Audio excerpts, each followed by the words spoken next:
Babangon sa makabayang serbisyo publiko. Ugnayan ng Radyo Pilipinas World Service sa iba't ibang embahada ng Pilipinas upang maghatid ng impormasyon at kaalaman sa mga kalagayan ng ating mga kapwa Pinoy na naninirahan at nagtatrabaho sa iba't ibang panig ng mundo. Babangon sa makabayang serbisyo publiko. Para sa isang makabayang serbisyo publiko para sa overseas Filipino workers. Babangon sa makabayang serbisyo publiko. Kasama si Ray Sampang dito sa Radyo Pilipinas World Service. Muli po, isang mapagpalang pagbati mula dito sa Pilipinas. At ito po ang programang Babangon sa Makabayang Serbisyo Publiko. Maghatid po kami muli ng isang programang magbibigay sa inyo ng mga impormasyon at iba pang mahalagang kaganapan at kaalaman mula po sa ating iba't ibang mga pasuguan o mga embahada at konsulada sa iba't ibang panig ng mundo. Ako po ang inyong lingkod, Ray Sampang, at ito ang himpilang Radyo Pilipinas World Service. Kasama pa rin po namin maglilingkod sa inyo ngayong edisyong ito ng Babangon sa Makabayang Serbisyo Publiko. Ang ating mga katuwang sa production side, walang iba kundi sina Stephanie Vicente, Erwin Peñano at Jerome Toledo. Samantala sa ating naman Master Control, si Miss Susan Aison, and of course ang ating din pong pagbibigay pugay sa ating mga katuwang sa Voice of America at ating mga transmitter dyan sa Tinang Tarlac. Maganda po ang ating pag-uusapan ngayong edisyong ito ng Babangon sa Makabayang Serbisyo Publiko sapagkat kilala po natin itong bansang ating pupuntahan kung saan naroon ang ating embahada.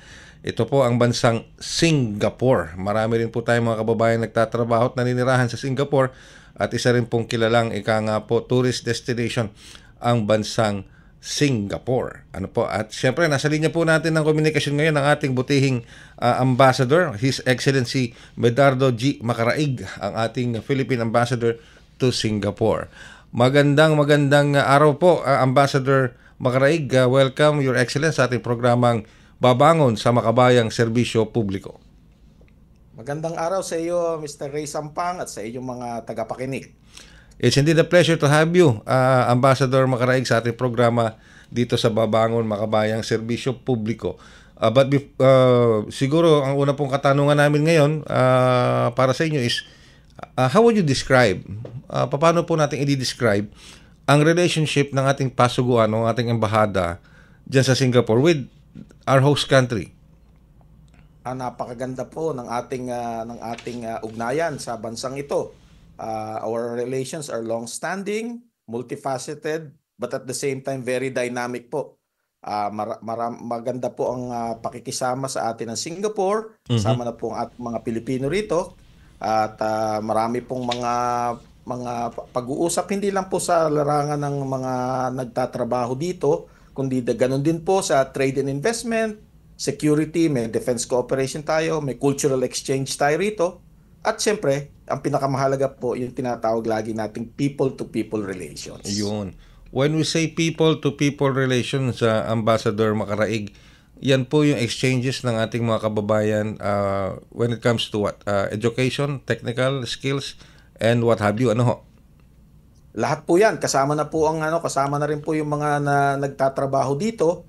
Sa katunayan po, maraming mga napapanood tayo na sa YouTube na nagsasabi na yung pong mga iba nating ditong domestic, yung mga household service staff, ang tawag na nga po ng mga ibang mga bata na mga anak ng mga batang Singaporean ang tawag na po auntie. Uy. Ibig sabihin po parang kapamilya na nila talaga, parang talagang ganun po, medyo terms of endearment na sa kanila yung auntie, uncle, ganyan. Kaya po yung iba, may nakikita pa nga po tayong mga istorya sa YouTube at kung saan pa na binibisita pa nga po ng mga Singaporean pag malalaki na sila, binibisita nila yung kanilang mga nag-alaga sa kanila diyan sa Pilipinas. Kaya napakaganda po ng people-to-people relations. Bukod po ron, siyempre, pagka po sa larangan ng mga IT, sa mga engineering, lalo na po sa mga nurses, at maganda po ang pakikitungo sa atin ng bansang Singapore at lahat po halos ng Singaporeans. So how long have we maintained that relationship with the Singaporean government, Ambassador? Matagal po, but officially po yung talagang ating bilateral relations formally, we started on May 16, 1969. So kaya po ngayong taong ito nga po, ay nag-celebrate tayo ng 55 years of bilateral relations between Singapore and the Philippines. Kaya Wow. po ano po 'yan? Matagal na po, 55 years ang formal. Formal, Pero formal. sumunod na po ako, bago pa po 'yan, marami po na po tayo ugnayan sa Singapore. Alright. Pero nag-iisa lang po ba ang ating pasuguan o ang ating embahada sa Singapore? O meron po kayong mga jurisdiction o consulates na nasa ilalim po ng ating embahada? Sa embahada po, Singapore lang. Lahat po ng ASEAN may tigisa po tayong embassy, may tigisa pong embassy ang Pilipinas. Ang ating pong ibang mga opisina sa iba pong mga department, meron pong oversight. May oversight jurisdictions, kamukha po sa Cambodia at saka po sa Indonesia, yung pong ating MWO, yung Migrant Workers Office sa ilalim po ng DMW natin, bago po nating department diyan. Yan. So yung pong hangga't wala pa pong MWO sa mga lugar na yon, ay may oversight po ang ating MWO na nakatalaga dito sa Singapore. Pero matanong ko din po, Ambassador, how many Filipinos are working and residing diyan po sa Singapore? Humigit kumulang po mga 200,000 hanggang mga 215,000 ang estimate po natin. Wala po tayong batayan talaga ng eksakto, base po sa ating records, panlamang mga 200,000 po. At maganda po 'yan dahil ang mix po niyan, 60% ay professionals. Okay. And only 40% are household service workers. Nung araw ho, baligtad Nung araw na mas mahigit na nakararami ang household service workers. Kaya po malaki rin po ang naiaambag ng mga Filipino workers dito sa ekonomiya ng Singapore at sa well-being po ng Singapore. Nandiyan po yung mga nurses nga po, nandiyan yung mga IT professionals, mga engineers po, at kung ano-ano pa pong profession at skilled work ang meron ang mga Pilipino dito. Meron din ba mga teachers diyan, Ambassador? Meron din po. Meron din may eskwelahan nga po dito na para for international students, but run by Filipinos po. Uy. Magaling. Better run by Filipinos, ano ho. Now, ano sila rito, matagal na rin po kasi medyo yung pong mga ibang Pilipino rin pong mga anak ng mga workers natin, syempre hindi po basta nakakapasok agad-agad sa ibang mga sa regular schools. Kaya dito po muna pinapasok din sa eskwela mga ganyan. Oh, yeah. Nabanggit niyo po kanina, Ambassador, yung tungkol sa MWO, Migrant Workers Office natin. Opa. Which is, sabi niyo nga, kung officially wala pa, may oversight po ang ating embahada. Okay. Pero bukod kasi doon sa MWO, meron pa tayong assistance to nationals. Ang assistance to nationals po ay under sa DFA at yan po ay naasikaso naman yan po yung mga hindi workers, halimbawa po tourists, yung mga estudyante, yung po mga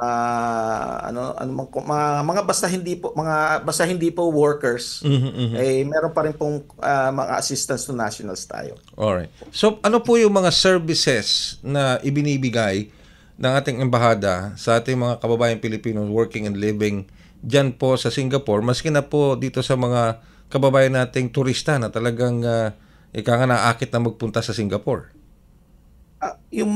Dito naman po sa Singapore, napakaganda po ng kanilang mga sistema rito. Ang kanila pong mga batas ay maayos at malayo pa po. Alam na natin kung ano ang alam na natin kung paano makitungo rito sa Singapore. Kamukha po ng mga bawal ito, bawal yan.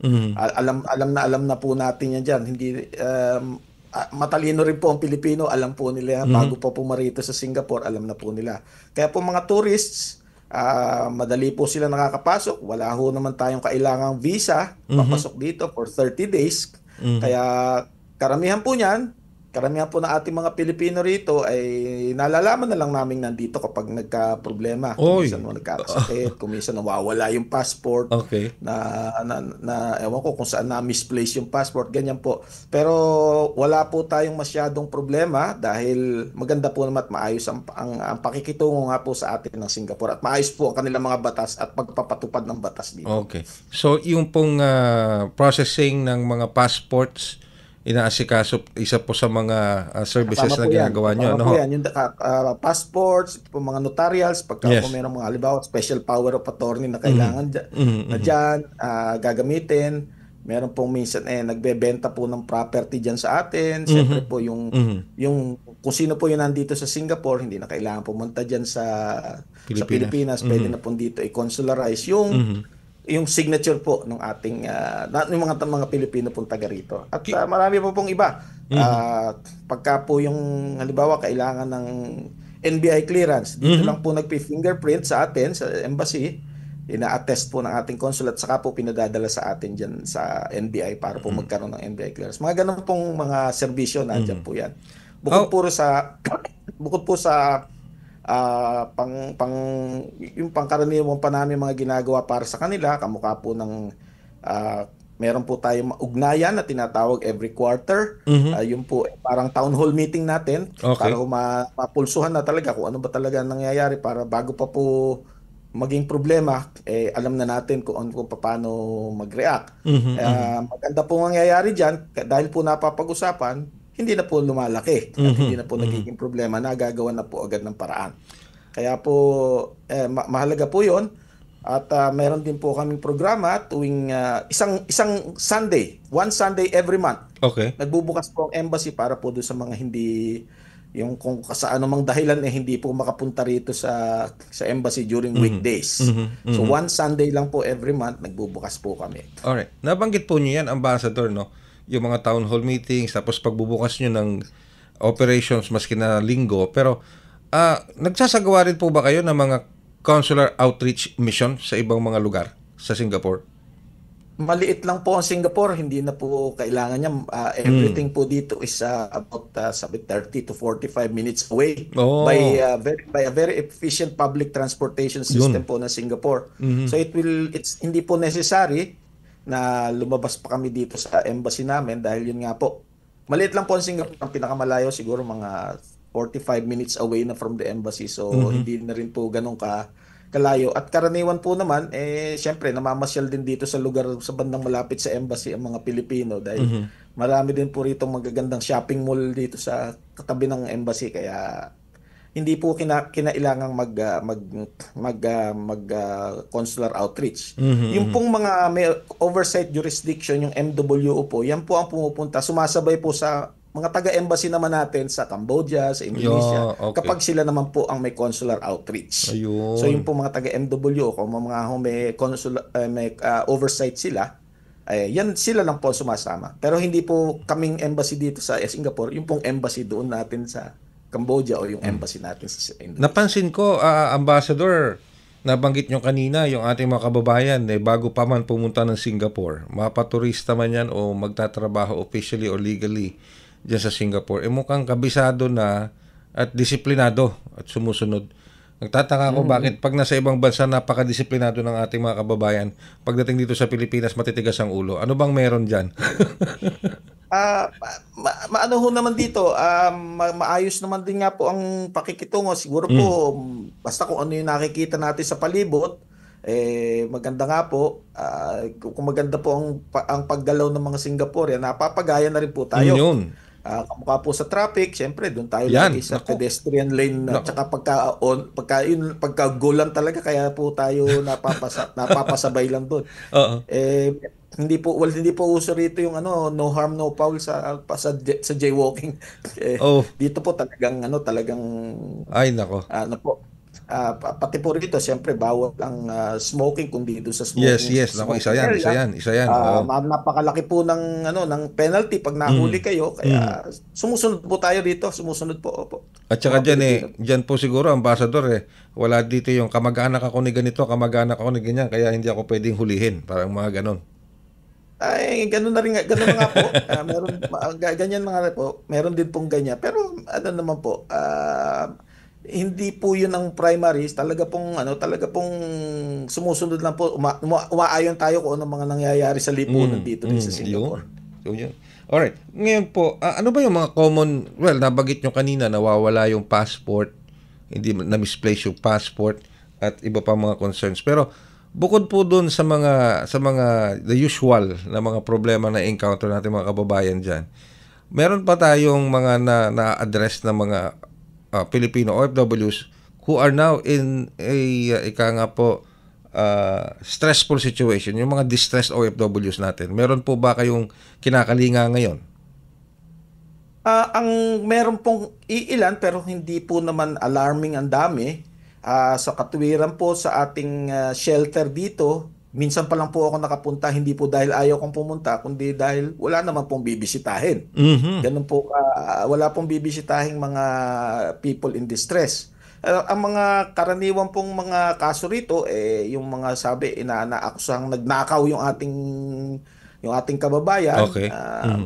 May siyempre yung mga iba naman mga loan shark, yung mga nangungutang, kaya po siguro pressure din po sa kamag-anak natin, sa kamag-anak diyan sa Pilipinas na mag-produce ng pera, napipilitan pong umutang, siyempre po doon sa mga loan sharks na at yun po nagiging problema. Pero iilan ho yan. Siyempre po meron din diyan kumisa nagkakaroon ng medical emergency kahit to tourist.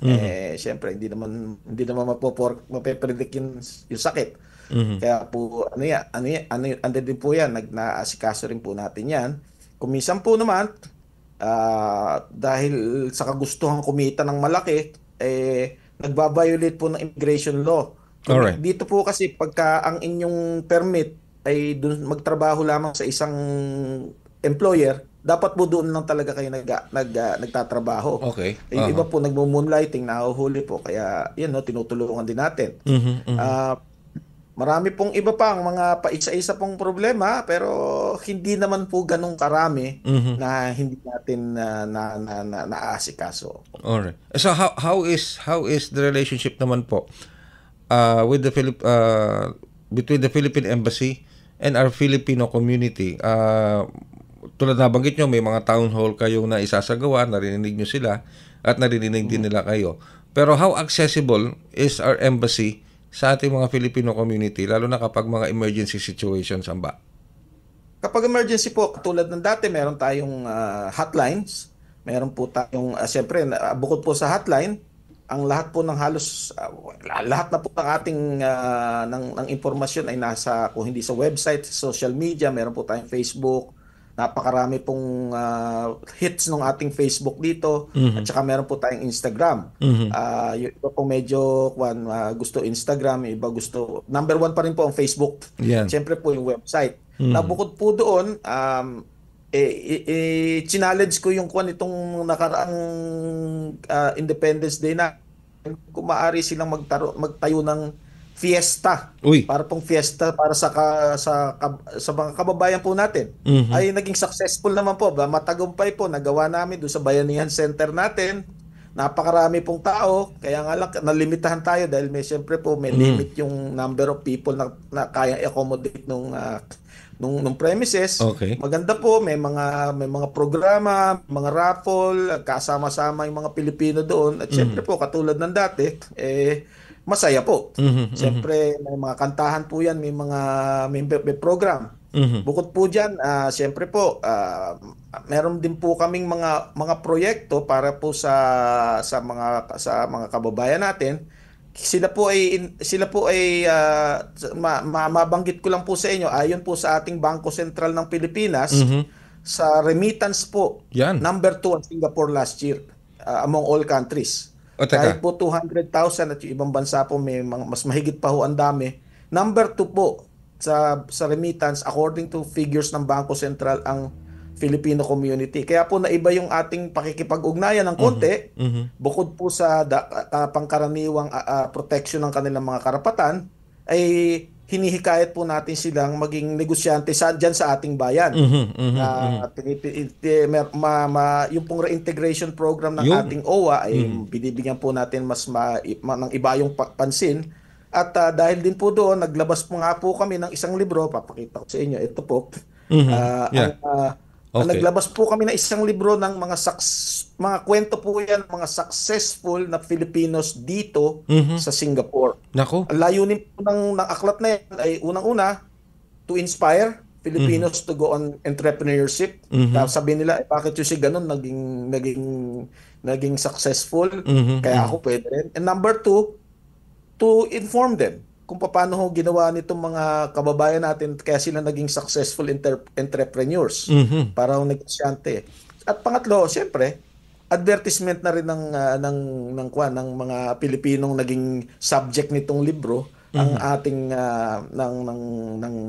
para advertisement nila. Kamukha nung minsan, meron po ritong lugar ang tawag na restaurant, ang tawag My Little Spanish Place. Okay. Hindi ko alam na Pilipinong may-ari pala noon. At Filipino shop pala yun. Okay. Na accredited by the Spanish government and the Mexican government, serving authentic Spanish and Mexican food. Wow. Hindi nung malaman ko pong Pilipino, siyempre pasyalan na natin yan. Nalaman na rin po na ibang mga ng ating mga kababayan na Pilipino pala yan, kaya suportahan natin yan. Kaya dumami po, naging advertisement din po. Ang galing, so ang ating pong thrust dito, bukod po sa usual protection of rights, usual ano ba yan, mga pakikipag-ugnayan, tayo po hinihikayat natin sila na maging entrepreneurs dyan sa ating bayan. Makatulong po sila sa ating bayan. Unang-una po, sabi ko nga, hindi habang buhay matigas ang tuhod, hindi habang buhay malakas ang katawan, hindi habang buhay malinaw ang mata. At pag nangyari yun, kailangan natin na mas maraming pera. Wala pong, hindi po, sana po, isipin din nila na hindi lamang pagiging OFW ang paraan para kumita ng pera. Mayroon din pong paraan na maging negosyante, nakatulong pa kayo sa ating bansang Pilipinas. Oh, that's the napaka Kaya po yun po ay nagiging project natin at marami pa po. Katwiran po pagkatapos po ng unang libro gusto na po ng ibang Pilipino magkaroon ng volume 2. Yan, At tingin ko po hanggang volume 4 or volume 5 pa kaya pa po dahil marami pa pong pwedeng pag-usapang mga successful Filipinos dito. Nako, sumesenya sa akin yung mga kasamahan natin dito sa production side, Amba. At kung pwede raw paano raw sila makakakuha ng copy ng libro na nilabas nyo na yan, yung listahan compilation na yan? Hindi po available yan, pero ipadadala ko na lang sa inyo. Ipadadala po sa inyo ang meron po diyang e-book na tinatawag. Meron pong QR code kung saan mababasa niyo. Ganun din po, ganun din ang laman. May QR code po kami ipadadala sa inyo. At malay po hindi po for sale yan bawal po kami kumita Ano lang po ito, gawa po ng budget lang natin. Ano lang to, gratis et amore po. Pero ilan lang po ang ma-print natin, pero meron po kaming QR code para po lahat makabasa. Ayan, kasi kaya ko rin natanong yan, mabuti na rin at nabanggit niyo yan, Amba, dahil baka maimbitahan namin na makasama sa programa yan pong mga tao na yan na nasa libro na yan na naging successful at para ma-feature din naman natin dito sa ating programa. Hindi lang sa ating programa, pati dito sa iba nating mga kapatid na himpilan sa Pilipinas para malaman nila yung mga success stories na nanggagaling dyan sa Singapore. Pero inyo ang ganda. Matutuwa po sila. Ayan. And of course, nabanggit nyo kanina, ulitin ko lang, Amba, nasa number 2 position, ikalawa, number 2, ang Singapore, lalo na ating mga Pilipino dyan sa Singapore, pagdating sa remittance, ayon po sa BSP, Bangko Sentral. Wow. Yan okay. po pasa namin, opo. Sa Bangko Sentral. Hindi ko rin po alam yan. Ang mapera nung nagkaroon kami dito ng bisitang taga BSP, pinakita sa akin. Oo nga, no? Wow, okay. Number 2. Kaya po yan ang kaya po dahil doon sa informasyon na yon, kaya po naging pinag-ibayo namin ang reintegration program ng OWA. Kasi yan po yan po ang maging logical na karugtong nung mas malaki ang nare-remit sa atin. Alright. Pero sa aspetong yun, Amba, tulad na nabanggit ninyo, yung mga success stories natin, yung ating mga kababayan, talaga nagsisikap na to have a more stable financial situation sa Singapore by being entrepreneurs, establishing their own business. At saka yung reintegration process ng gobyerno, ng DMW. Regularly ba nagpupunta dyan ng Department of Migrant Workers o binibisita ba kayo dyan ng iba pang government agencies tulad ng TESDA? Ay, marami pong bisita rito. Katuwiran ngayong taong ito, mahigit 300 delegations na po na welcome namin dito sa Singapore. Maganda po yan. Nung September 16 po, nandito si Secretary Kakdak mismo. Nung pong September 19, nagkaroon po tayo rito ng Philippine-Singapore Business and Investment Summit kung saan Anim po, dapat po siyam na cabinet member ang pupunta rito. Para ho sa akin, yun ang pinakamalaking pagtitipon ng cabinet member na sa labas ng cabinet meeting. Wow. Okay. Bukod po doon, siyempre, nagpunta rin po rito si Presidente Yes, Marcos yes.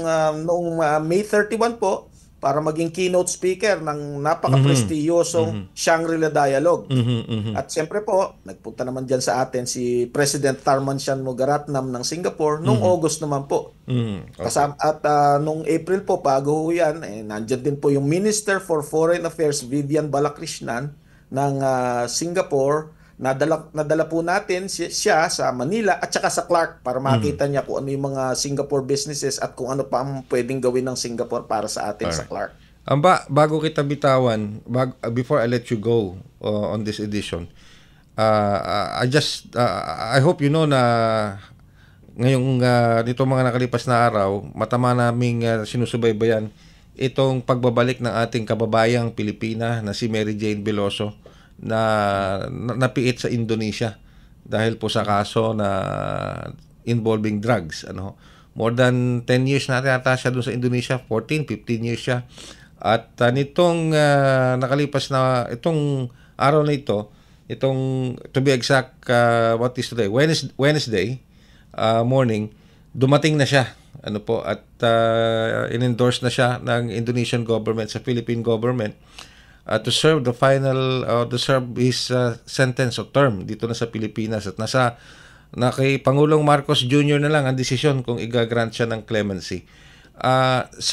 Kayo po bilang isang ambassador, bilang isang representative o kinatawan ng Pangulo sa ibang bansa as an ambassador, paano nyo po ito nakikita na paano po ito makakatulong at ano pong naging reaction nyo tungkol dito, Ambassador?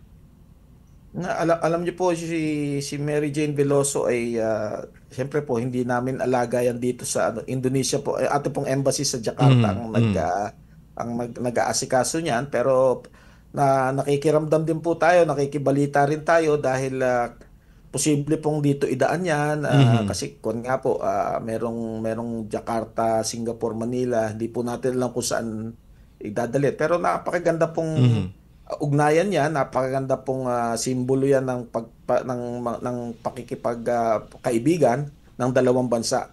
Alam niyo po ang mga kababayan po natin ay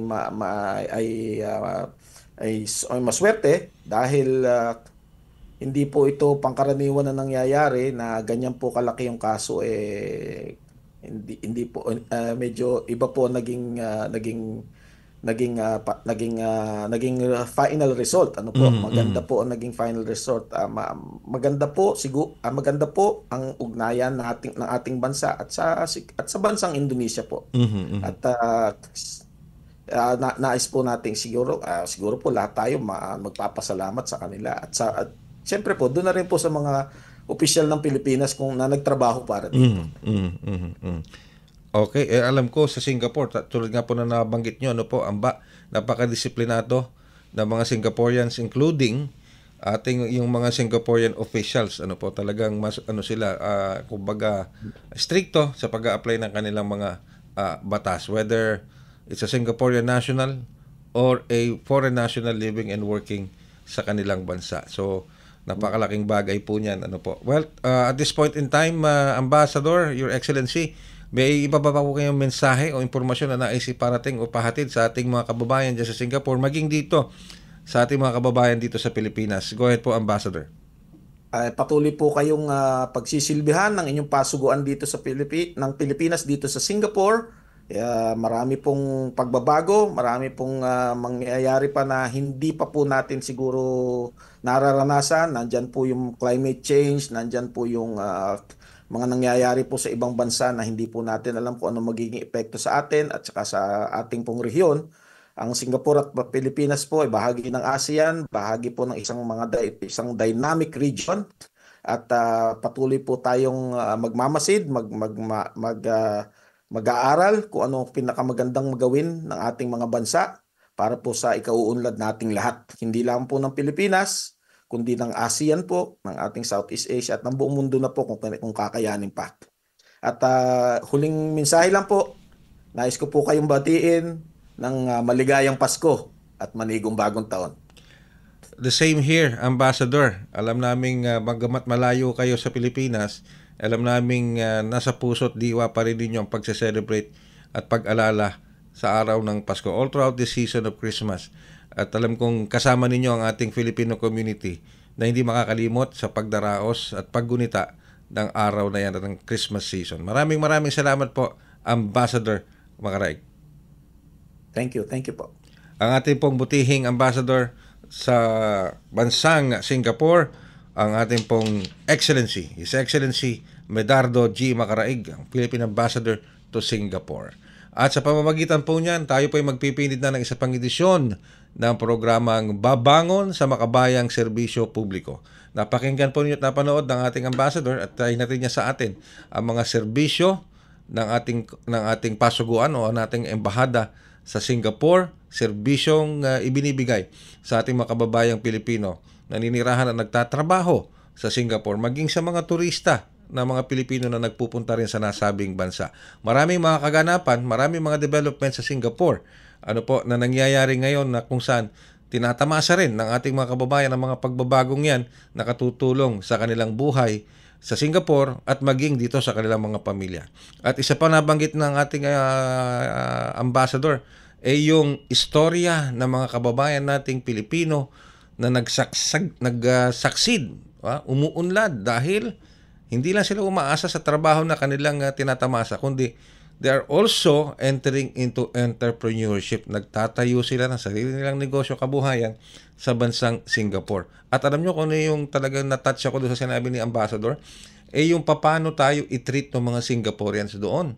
Ang sabi nga ni Ambassador, ang tawag ng mga Singaporean sa ating mga kababayan, lalo na doon sa mga yaya, yung mga healthcare workers natin, mga nag-aalaga, auntie, tita, o sa Tagalog, tita, pero auntie. Ano po yun? Term of endearment po yun. Ano ibig sabihin?